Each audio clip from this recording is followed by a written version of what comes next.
Governor సమక్షంలో నేడు జరగాల్సిన ఏపీ తెలంగాణ సీఎస్ల సమావేశం వాయిదా పడింది. ఏపీ ప్రభుత్వం ఈ సమావేశాన్ని వాయిదా వేయాలని కోరింది. తదుపరి సమావేశం తేదీ త్వరలోనే ఖరారు చేయనుంది. రాష్ట్రంలో వివిధ శాఖల బడ్జెట్ రివ్యూలో ఉన్నందున అధికారులంతా బిజీగా ఉన్నారు. ఈ ప్రక్రియ పూర్తయిన తర్వాత ఇరు రాష్ట్రాల సీఎస్ల సమావేశమయ్యే అవకాశం ఉంది.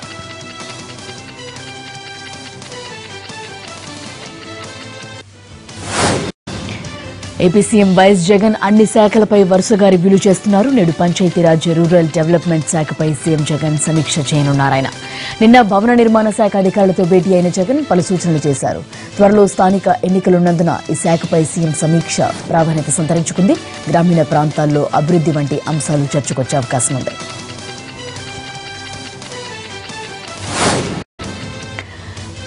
ఏపీలో ఇవాళ రేపు ఎమ్మెల్యేలకు శిక్షణా తరగతులు నిర్వహించనున్నారు. స్పీకర్ తమ్మినేని సీతారాం ఆధ్వర్యంలో అసెంబ్లీ కమిటీ హాల్లో తరగతులు జరగనున్నాయి. శాసనసభ వ్యవహారాలు, విధి విధానాలపై శిక్షణా తరగతులు ఏర్పాటు చేశారు. అసెంబ్లీలో వ్యవహరించే తీరుపై సభ్యులకు పలు సూచనలు చేయనున్నారు ఏపీ స్పీకర్. 2 రోజుల పాటు శిక్షణా తరగతులు కొనసాగుతాయి.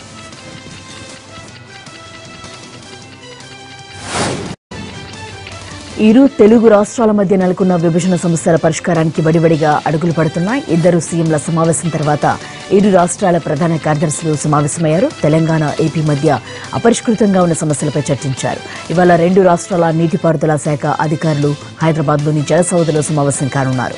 గోదావరి నీటిని కృష్ణకు తరలించేందుకు రిటైర్డ్ ఇంజనీర్లు 3-4 ప్రతిపాదనలు సిద్దం చేశారు. త్వరలో క్షేత్రస్థాయిలో పర్యటించి జూలై 15 తర్వాత నివేదికను అందించేందుకు ప్రయత్నాలు చేస్తున్నారు అధికారులు.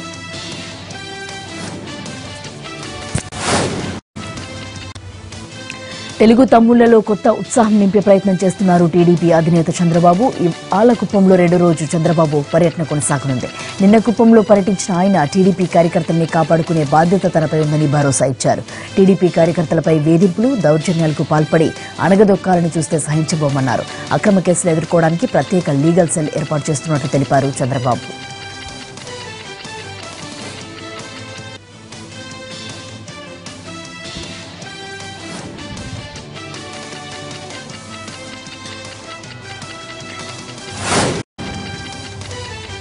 తెలంగాణలో అటవీ అధికారులపై దాడులు ఉద్రిక్తతలకు దారితీస్తున్నాయి. సిర్పూర్ కాగజ్ నగర్ ఘటన తర్వాత ఖమ్మం జిల్లాలో ఇదే తరహాలో 2 చోట్ల దాడులు జరిగాయి. గుండాలపాడు పంచాయతీ పరిధిలోని అటవీ అధికారులపై అర్ధరాత్రి పోడు సాగుదారులు దాడికి పాల్పడ్డారు.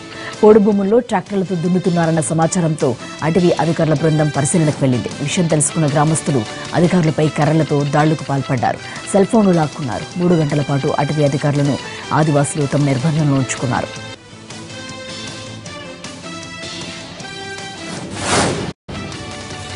అటవీశాఖ అధికారులపై దాడుల నేపథ్యంలో తెలంగాణ అటవీశాఖ మంత్రి అల్లోల ఇంద్రకరణ్ రెడ్డి రాష్ట్ర హోంశాఖ మంత్రి మహమూద్ అలీతో భేటీ అయ్యారు. తగిన రక్షణ కల్పించాల్సిందిగా అటవీశాఖ అధికారులు మంత్రి ఇంద్రకరణ్ రెడ్డిని కోరిన నేపథ్యంలో ఈ భేటీ జరిగింది. తాజా దాడుల నేపథ్యంలో అధికారులకు భద్రత కల్పించే అంశంపై సుదీర్ఘంగా చర్చించారు. ఎవరు దాడులకు దిగినా ఉపేక్షించొద్దని పోలీసు ఉన్నతాధికారులకు ఇరువురు మంత్రులు సూచించారు.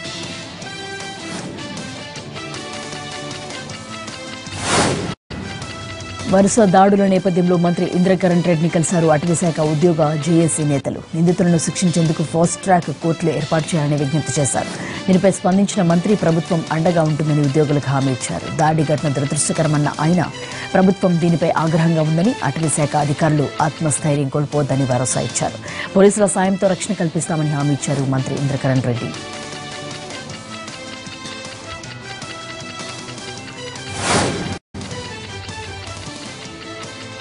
మరోవైపు దాడిపై MLA Vanama Venkateswara Rao deputy range ఆఫీసర్తో ఫోన్ మాట్లాడిన వాయిస్ రికార్డ్ వైరల్ అయింది. రెచ్చగొట్టే పనులు చేయొద్దంటూ అటవీ అధికారులకు వార్నింగ్ ఇచ్చారు వనమా. కావాలంటే కేసులు పెట్టుకోనంటూ ఆగ్రహం వ్యక్తం చేశారు. సీఎం కేసీఆర్తో కూడా మాట్లాడానంటూ అధికారులను బెదిరించారు.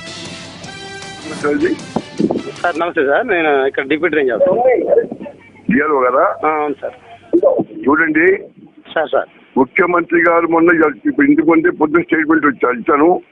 ముఖ్యమంత్రి గారు చెప్పారు నేను వస్తున్నాను, అంతవరకు ముట్టుకోవడానికి వెళ్ళి పేరు చెప్పారు. పొద్దున్నే మీకంటే ముందే స్టేట్మెంట్ ఇచ్చారు, ప్రశ్న చెప్పేశాను. అంతవరకు ఎవరు ముట్టుకోవద్దని చెప్పారు, రిక్వెస్ట్ చేసి చెప్పారు. మీరు రచ్చగొట్టిపోయి చెప్పారు. నేను వస్తున్నాను అంతవరకు ముట్టుకోవడానికి వెళ్ళి పేరు చెప్పారు. పొద్దున్నే మీకంటే ముందే స్టేట్మెంట్ సార్ ప్రశ్న చెప్పేశాను. అంతవరకు ఎవరు ముట్టుకోవద్దని చెప్పారు, రిక్వెస్ట్ చేసి చెప్పాను. మీరు రచ్చగొట్టిపోయి చేయబాకండి. ముఖ్యమంత్రి అది మమ్మల్ని డిస్కస్ చేద్దాం. నేను చిన్న ఉద్యోగస్తులు సార్, రిపీట్ చేస్తాను. నేను గుర్తించాను పోయి చెప్పు, వర్మ గారు నా పేరు చెప్పాను. ఫీజుల నియంత్రణకు ప్రభుత్వం కనీస ప్రయత్నం చేయడం లేదని ఆగ్రహం వ్యక్తం చేశారు తెలంగాణ బీజేపీ అధ్యక్షుడు కె లక్ష్మణ్. ప్రైవేటు పాఠశాలల్లో అక్రమ ఫీజులపై హైదరాబాద్ ఇందిరా పార్క్ వద్ద బీజేవైఎం ధర్నాలో ఆయన పాల్గొన్నారు. దేశంలో ఎక్కడా లేని స్కూల్ ఫీజులు తెలంగాణలోనే ఉన్నారన్నారు ఆయన. కామన్ స్కూల్ విధానం తీసుకొస్తానన్న కేసీఆర్ మాట తప్పారని లక్ష్మణ్ ఆరోపించారు.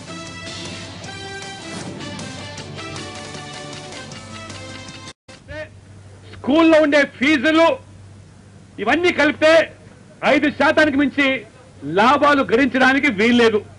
ఎందుకంటే స్కూల్ విద్యా సంస్థ నెలకొల్పినప్పుడు ఇవన్నీ కూడా చారిటబుల్ ఎడ్యుకేషన్ సొసైటీస్ అన్ని కూడా నాన్ ప్రాఫిటబుల్ ఆర్గనైజేషన్ గా రిజిస్టర్ కావాల్సింది.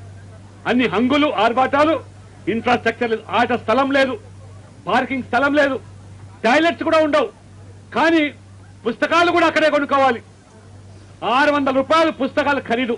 యాజ్ పర్ స్టేట్ సిలబస్ ప్రకారంగా ఈ ప్రైమరీ స్కూల్ పుస్తకాల ఖరీదు 600 రూపాయలు. ఎక్కడ కూడా ఇవాళ ఏ స్కూల్లో కూడా ఇవాళ హైదరాబాద్ లో 3 నుంచి 6,000 రూపాయలు తక్కువ లేదు. పుస్తకాలు అక్కడే కొనుక్కోవాలి. యూనిఫామ్ అదే స్కూల్లో కొనుక్కోవాలి. షూస్, సాక్స్ తో సహా అది కూడా ఏడాదికి ఒకసారి యూనిఫామ్ కలర్ మార్చాలి. అదే వ్యాపారం ఇది. స్కూల్ అమ్మకపోతే మేము చెప్పిన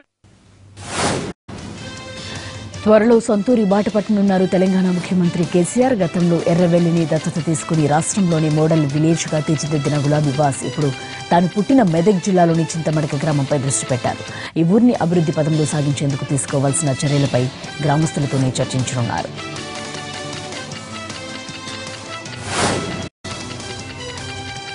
అర్బన్ హౌసింగ్ లో కడుతున్న ఫ్లాట్స్ పై రివర్స్ టెండరింగ్ కు వెళ్లాలని సీఎం జగన్మోహన్ రెడ్డి అధికారులను ఆదేశించారు. బాగా ప్రచారం చేసి ఎక్కువ మంది రివర్స్ టెండరింగ్ లో పాల్గొనేలా చూడాలన్నారు సీఎం. సచివాలయంలో పట్టణ, గ్రామీణ గృహ నిర్మాణంపై నిర్వహించిన సమీక్షలో ఈ మేరకు సూచనలు జారీ చేశారు. టీడీపీ హయాంలో నిర్మించిన ఇళ్లతో పాటు ప్రస్తుతం నిర్మాణ దశలో ఉన్న ఇళ్లపై అధికారులను వివరాలు అడిగి తెలుసుకున్నారు ఆయన.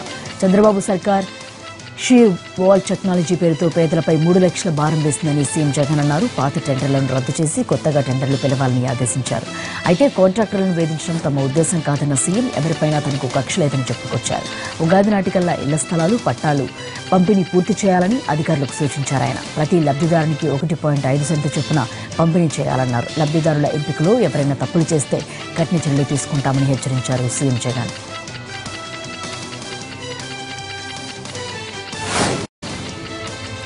ఏపీ హోం మినిస్టర్ సుచరితపై ఫేస్బుక్ లో అసభ్యకరమైన పోస్టింగ్ పెట్టిన యువకుని పోలీసులు అదుపులోకి తీసుకున్నారు. దాడులు జరిగిన ప్రతి చోట భద్రత పెట్టలేమని, దాడులకు గురైన వాళ్లు ఫిర్యాదు చేస్తే చర్యలు తీసుకుంటామని ఆమె చేసిన ప్రకటనపై విశాఖ యువకుడు రామ్ మహారాజు అసభ్యకరంగా పోస్ట్ పెట్టాడు. గుంటూరు పట్టాభిపురం పోలీసులు అరెస్ట్ చేసి కోర్టులో హాజరుపరిచారు. ప్రజాప్రతినిధిగా ఉన్న వ్యక్తిని కించపరిచే విధంగా వ్యవహరించినందుకు SC ST atrocity POA act, IT act కింద కేసు నమోదు చేశారు.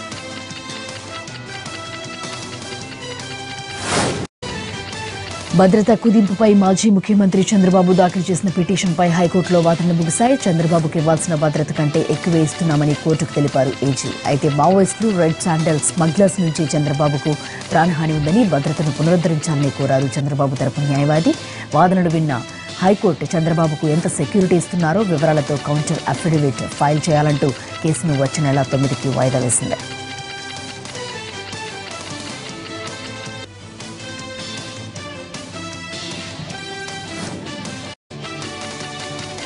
పనిచేశారు. ఆ రోజు ఉన్న భద్రతను కూడా ఈరోజు లేకుండా చేశారు. కనీసం ఆ భద్రతనైనా కొనసాగించాలి అని చెప్పి అడగటం జరిగింది. దానికి అడ్వకేట్ జనరల్ గారు దానికి సమాధానంగా మేము భద్రతను తగ్గించలేదు, Z+ కేటగిరీ సెక్యూరిటీ నుంచి చంద్రబాబు నాయుడు గారిని డౌన్ గ్రేడ్ చేయలేదు, 74 మందితో సెక్యూరిటీ ప్రొవైడ్ చేస్తున్నాము అని చెప్పేసి చెప్పడం జరిగింది. ప్రతిపక్ష నేతకు Z+ కేటగిరీ సెక్యూరిటీ ఏదైతే ఉందో అది ఇవ్వడం జరుగుతుంది. ఇప్పుడు మనం చూస్తే Z+ కేటగిరీకి సంబంధించి ఇవ్వాల్సినటువంటి మొత్తం ప్రిస్క్రైబ్డ్ ఎవరైతే ఉన్నారో మొత్తం 58 మందిని ఇవ్వాల్సి ఉండగా ప్రస్తుతం ప్రొవైడ్ చేస్తున్నటువంటి సెక్యూరిటీ ఏదైతే ఉందో అది మొత్తం 74 మందిని ఇవ్వడం జరిగింది. కాబట్టి ఇవ్వవలసినటువంటి వారి కంటే కూడా అధికంగానే ప్రభుత్వం ఆంధ్రప్రదేశ్లో సాధారణ బదిలీలు జరుగుతుండటంతో వేల సంఖ్యలో అధికారులు ఉద్యోగులు సచివాలయానికి తరలివచ్చారు. బదిలీల కోసం భారీ సంఖ్యలో రాష్ట్రంలోని వివిధ ప్రాంతాల నుంచి ఉద్యోగులు రావడంతో సుమారు 3,000 కార్లు సెక్రటేరియట్ మెయిన్ గేట్ వద్ద నిలిచిపోయాయి. మరోవైపు సచివాలయం నిర్మించిన తర్వాత ఇంత భారీగా సందర్శకులు రావడం ఇదే ప్రథమమని భద్రతా సిబ్బంది తెలిపారు.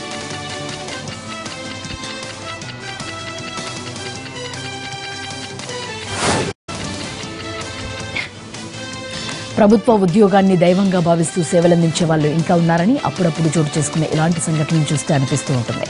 అంకిత భావంతో పనిచేసిన ఓ ప్రిన్సిపల్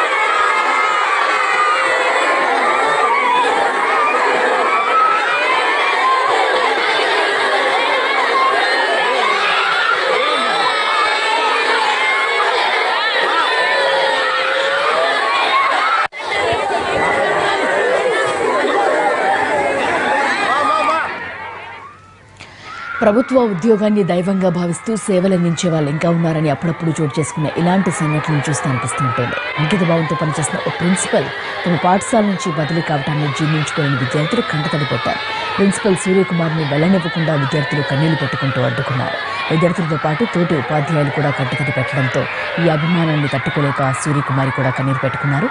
సర్కారీ బడుల్లో అరుదుగా కనిపించే ఈ ఘటన అనంతపురం జిల్లాలోని రామగిరి మండలం నసనకోట గురుకుల పాఠశాలలో చోటు చేసుకుంది.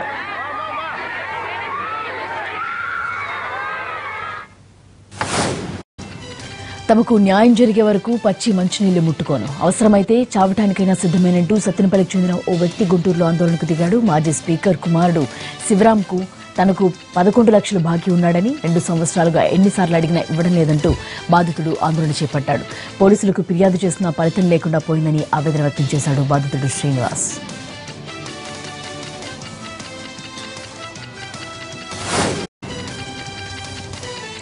పశ్చిమ గోదావరి జిల్లాలో దారుణం చోటు చేసుకుంది. వివాహేతర సంబంధం కారణంగా ఓ మనవరాలు అమ్మమ్మని చంపేసింది. లింగంపాలెం మండలం పాస్చియా నగరం గ్రామానికి చెందిన లింగమ్మ తన కూతురు కమలమ్మ ఇంట్లో ఉంటుంది. కమలమ్మతో పాటు ఆమె కుమారుడు పని మీద బయటకు వెళ్లడంతో కమలమ్మ కోడలు మరియారాణి, వృత్తురాలు లింగమ్మ మాత్రమే ఇంట్లో ఉన్నారు. లింగమ్మ మరుగుదొడ్లో జారి పడి చనిపోయినట్లు మరియారాణి తన భర్తకు సమాచారం అందించింది. అయితే వృద్ధురాలి దేహంపై గాయాలు ఉండడంతో గ్రామస్తులతో పాటు కుటుంబీకులకు అనుమానం కలిగింది. దీంతో పోలీసులకు ఫిర్యాదు చేశారు. రంగంలోకి దిగిన పోలీసులు మరియారాణిని విచారించడంతో అసలు విషయం వెలుగులోకి వచ్చింది.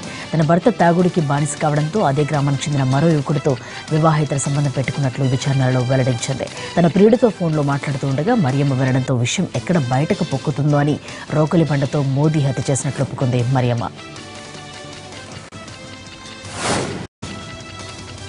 రాజమండ్రి రూరల్లోని ఓ అపార్ట్మెంట్లోని రియల్ ఎస్టేట్ వ్యాపారి దారుణ హత్యకు గురయ్యాడు. ఆస్తి తగాదాలు, ఫ్యామిలీ గొడవల వల్ల కుటుంబ సభ్యులే ఘాతుకానికి ఒడిగట్టారు. హుకుంపేట బాలాజీ టవర్స్లోని ఫ్లాట్ నెంబర్ 203లో నివాసముంటున్న వెలగల పట్టాభిరామిరెడ్డిని అతని బావమరిది శివకృష్ణారెడ్డి సహా భార్య, 2 కుమారులు కలిసి హత్య చేశారు. గత 2 ఏళ్లుగా కుటుంబ సభ్యుల మధ్య తీవ్రస్థాయిలో గొడవలు జరుగుతున్నాయి. కేసులు సైతం నమోదయ్యాయి. ఈ ఘటనపై దర్యాప్తు ప్రారంభించామని, నిందితులను అరెస్ట్ చేస్తామని చెబుతున్నారు పోలీసులు.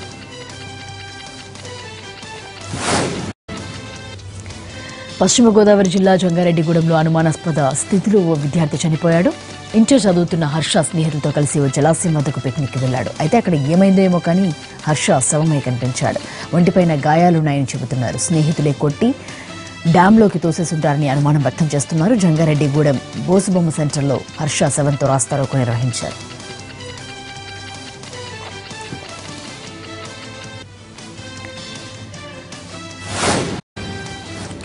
నిబంధనలు పాటించకుండా ద్విచక్ర వాహనాలు నడుపుతున్న వాహనదారులను మార్చేందుకు పోలీసు అధికారి ఏకంగా వాహనదారులకు దండం పెట్టాడు. ప్రకాశం జిల్లా మద్దిపాడు 16వ నెంబర్ జాతీయ రహదారిపై ఈ ఘటన చోటు చేసుకుంది. Maddipadu police station SI Kadar Basha జాతీయ రహదారిపై వాహన తనిఖీలు నిర్వహిస్తుండగా ఓ బైక్పై ఏకంగా 4 యువకులు ప్రయాణించడాన్ని గమనించాడు. దీంతో వారికి కౌన్సిలింగ్ ఇస్తూ ఏకంగా యువకులకు దండం పెట్టి మరీ జాగ్రత్తగా ఉండాలని సర్ది చెప్పాడు.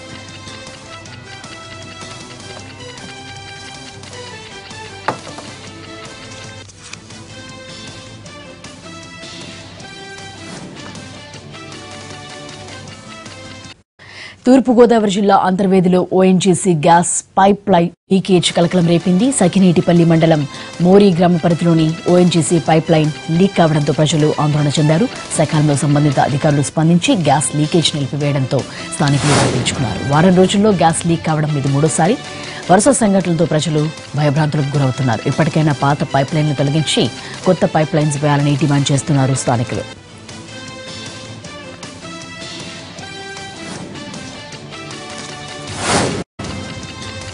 కంప్యూటర్ కాలంలో కూడా దళితుల తలరాతలు మారడం లేదు. దళితులు ఆలయంలోకి ప్రవేశించారంటూ 2 మహిళలపై జరిమానా విధించిన ఘటన అనంతపురం జిల్లా గుత్తి మండలంలో జరిగింది. బ్రాహ్మణపల్లికి చెందిన లక్ష్మీదేవి సావిత్రి స్థానికంగా ఉన్న ఆంజనేయ స్వామి ఆలయంలోకి వెళ్లి ప్రత్యేక పూజలు నిర్వహించారు. దీంతో ఆ గ్రామస్తులు పంచాయతీ పెట్టి 2 మహిళలను మందలించారు. అంతటితో ఆగకుండా చెరో 5,000 రూపాయల జరిమానా కూడా విధించారు ఆ పెద్ద మనుషులు. విషయం పోలీసుల దృష్టికి వెళ్లడంతో గ్రామ పెద్దలపై కేసు నమోదు చేశారు.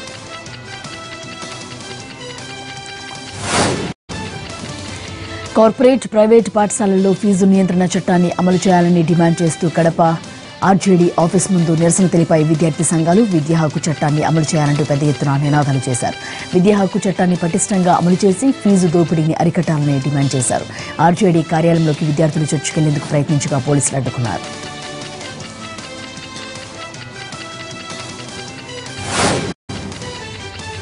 వేరుశనగ విత్తనాల కోసం అనంతపురం జిల్లా పుట్టపర్తి నియోజకవర్గంలో రైతులు ధర్నాకు దిగారు. టోకెన్లు ఇచ్చి విత్తనాలు ఇవ్వకుండా గంటల తరబడి లైన్స్ లో నిల్చోబెడుతున్నారంటూ అధికారులపై ఆగ్రహించారు రైతన్నలు. 2 గంటల పాటు రాస్తారోకో నిర్వహించారు. ఘటనా స్థలానికి చేరుకున్న పోలీసులు సర్ది చెప్పడంతో ఆందోళన విరమించారు రైతులు. తూర్పుగోదావరి జిల్లా కోనసీమలోని అక్రమ రొయ్యల చెరువులపై కలెక్టర్కు ఫిర్యాదు చేశారు స్థానికులు. చెరువుల అక్రమ తవ్వకాల వల్ల భూగర్భ జలాలు కలుషితమై ప్రజలు అనారోగ్యానికి గురి కాకడమే కాకుండా పంటలు కూడా తీవ్రంగా నష్టపోతున్నామని ఫిర్యాదు చేశారు. దీంతో ఉప్పలగుప్తంలో రొయ్యల చెరువులను పరిశీలించారు కలెక్టర్ మురళీధరరావు. కలెక్టర్ తనిఖీల సమయంలో ఫిర్యాదుదారులకు ఆక్వా రైలుకు మధ్య వాదోపవాదనలు చోటు చేసుకున్నాయి.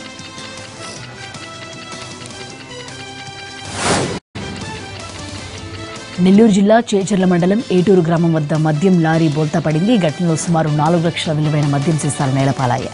నరసింహకొండ లెక్చర్ ఫ్యాక్టరీ నుంచి కలువాయిలోని 2 మద్యం దుకాణాలకు మద్యం తరలిస్తుండగా ఈ సంఘటన చోటు చేసుకుంది. వేగంగా వెళ్తున్న లారీకి కుక్క అడ్డు రావడంతో లారీ బోల్తా పడింది.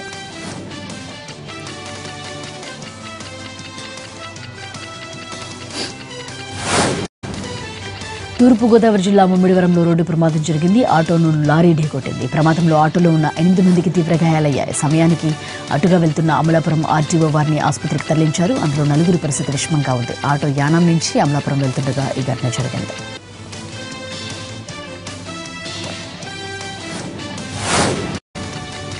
హైదరాబాద్ నడిబొడ్డున ఆర్టీసీ బస్ బోల్తా కొట్టింది. మోహన్ జాహీ మార్కెట్ వద్ద ఆర్టీసీ బస్ బోల్తా కొట్టింది. 10 మంది ప్రయాణికులకు గాయాలయ్యాయి. ప్రమాదానికి దారితీసిన కారణాలు ఇంకా తెలియరాలేదు. సమాచారం అందుకున్న పోలీసులు ఘటనా స్థలికి చేరుకుని క్షతగాత్రులను హుటాహుటిన ఆసుపత్రికి తరలించారు.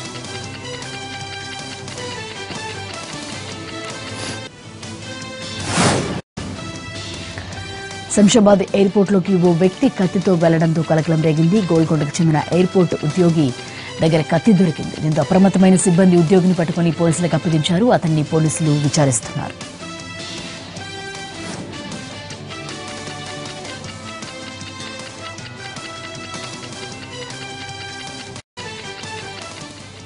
సిఎస్ఎఫ్ గేట్ నెంబర్ 2 దగ్గర ఎంప్లాయీ మహమ్మద్ కలీముద్దీన్ అని చెప్పి ఇన్సైడ్ ఎయిర్ సైడ్ దాంట్లో కాంట్రాక్ట్ బేసిస్లో పనిచేస్తున్నాడు, అసిస్టెంట్గా పనిచేస్తున్నాడు.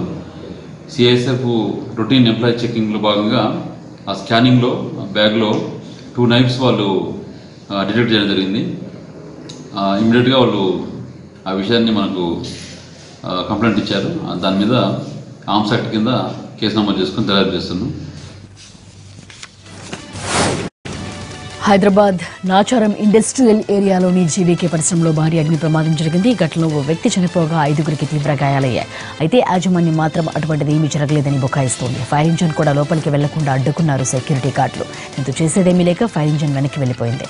ఫ్యాక్టరీలోంచి పెద్ద శబ్దం వచ్చిందన్న స్థానికుల సమాచారంతో అక్కడికి చేరుకున్న నాచారం పోలీసులు కేసు దర్యాప్తు చేస్తున్నారు.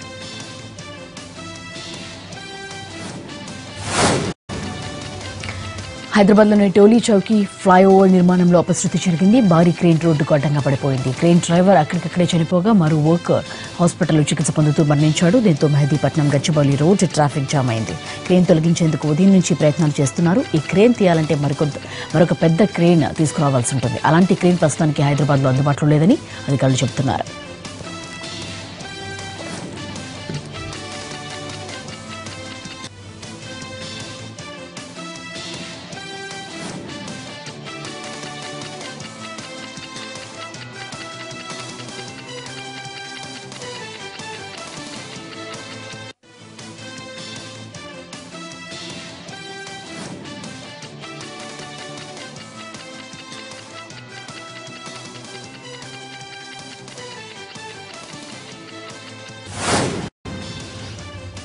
సూర్యాపేటలో మిషన్ భగీరథ గ్రేడ్ కార్యాలయం ముందు ఓ సబ్ కాంట్రాక్టర్ కుటుంబం పెట్రోల్ పోసుకుని కుటుంబ సమేతంగా ఆత్మహత్య యత్నానికి పాల్పడింది. పనులు చేసి నెలలు గడుస్తున్నా ఇంకా బిల్లులు రాకపోవడంతో ఆత్మహత్య యత్నానికి ఒడిగట్టింది. 15 రోజుల కిందట సుమారు ₹1,20,00,000 వ్యయం చేసే 40,000 లీటర్ల సామర్థ్యం గల 2 నీటి ట్యాంకర్స్ను జీవీపీఆర్ కంపెనీ నుండి సబ్ కాంట్రాక్ట్ తీసుకుని నిర్మించారు సబ్ కాంట్రాక్టర్ శంకర్. అయితే ఇప్పటివరకు కేవలం 80 లక్షల బిల్లు మాత్రమే చెల్లించారని, ఇంకా 40 లక్షల బిల్లు పెండింగ్ లో పెట్టారని ఆవేదన వ్యక్తం చేశారు.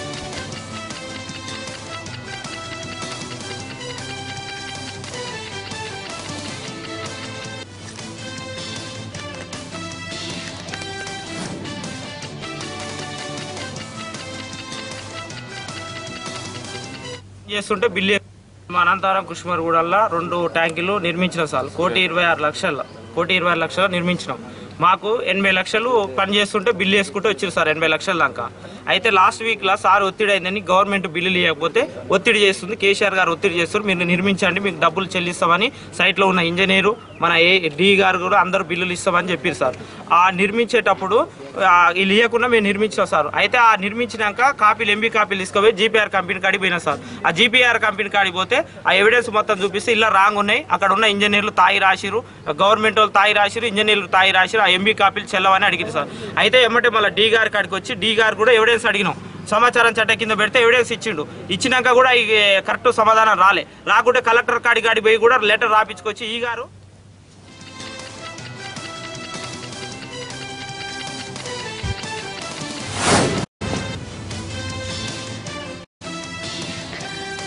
ఆదిలాబాద్ రిజిస్ట్రేషన్ కార్యాలయంలో జరిగిన అక్రమాలపై పోలీసులు 8 మందిని అరెస్ట్ చేశారు. 2014-18 మధ్య కాలంలో 78 లక్షల ఖజానాకు జమ కాలేదు. దీనిపై అప్పట్లో ఎన్టీవీ వరుస కథనాలు ప్రచారం చేసింది. పూర్తి విచారణ జరిపిన అధికారులు సబ్ రిజిస్టర్స్ గా పనిచేసిన వారిపై సస్పెన్షన్ వేటు వేశారు ఆ శాఖ ఉన్నతాధికారులు. ఆ తర్వాత పోలీసులు కేసు నమోదు చేసి గతంలో 4 తాజాగా 8 మందిని అరెస్ట్ చేశారు పోలీసులు.